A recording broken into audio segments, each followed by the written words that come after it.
मित्रांनो, आज आहे 14 नोव्हेंबर. आजच्या आपले जे ट्रेड होते गोल्डमधले त्याचं ॲनालिसिस बघूया आपण. तर सगळ्यात पहिलं हा ट्रेड बघूया जो पहिला बनला होता. टाईम आहे सकाळचा 10चा 10:15 वाजता. त्यानंतर बघा इथे एक डब्ल्यू पॅटर्न बनला होता, ठीक आहे, डब्ल्यू. त्यानंतर जसा ब्रेकआउट झाला त्यानंतर आपण एक सेलला बसलो होतो. आपला 1:3चा इथं टार्गेट अचीव झालेला. आणि चांगली गोष्ट ही की आपल्या बऱ्याच लोकांनी हा ट्रेड घेतला होता, मला इंस्टाग्रामला सगळ्यांनी पाठवला. त्याच्यानंतर पुन्हा आपण नंतर एक ट्रेड प्लेस केला. त्याचं लॉजिक सांगतो तुम्हाला. इथून आपण एक फिब लावली होती,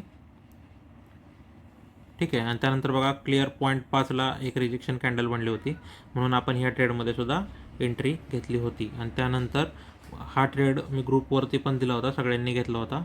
19 पॉईंटचा स्टॉप लॉस, 58 पॉईंटचा TP, ठीक आहे. हा होतं बघा, बराच टाईम कन्सल्टेशन झालं. त्यानंतर ही जी रेड कॅन्डल दिसते ह्या कॅन्डलनं लिक्विडिटी घेतली कोणाची, या लोकांची. म्हणजे मल्टिपल टाईम इथून रिजेक्शन घेत होतं, म्हणजे इथं सेलर्स ॲक्टिवेट होते, सगळ्यांची लिक्विडिटी घेतली. त्यानंतर बघा एक चांगला फॉल दिला. हा ट्रेडसुद्धा मी ग्रुपवर दिलेला, बट सांगितलं होतं की खूप मोठा स्टॉप लॉस आहे, 28.96, म्हणजे 29-30 पिप्सचा स्टॉप लॉस आहे, म्हणून हा ट्रेड करू नका म्हणून सांगितलं होतं. बट याच्यामध्ये पण आपल्याला टार्गेट हिट झालेलं आहे, ठीक आहे. त्यानंतर अपडेट दिली होती की आज बहुतेक मार्केटमध्ये आपल्याला रिव्हर्सल बघायला मिळेल.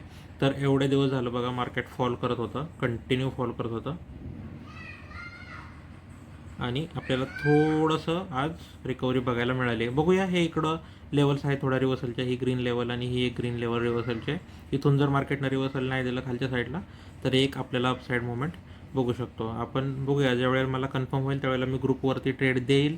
लॉंग टर्म बाय करून ठेवूया आपण एक. ओके, भेटूया आपण मंडेला, बिकॉज फ्रायडेला मी ट्रेड करत नाही.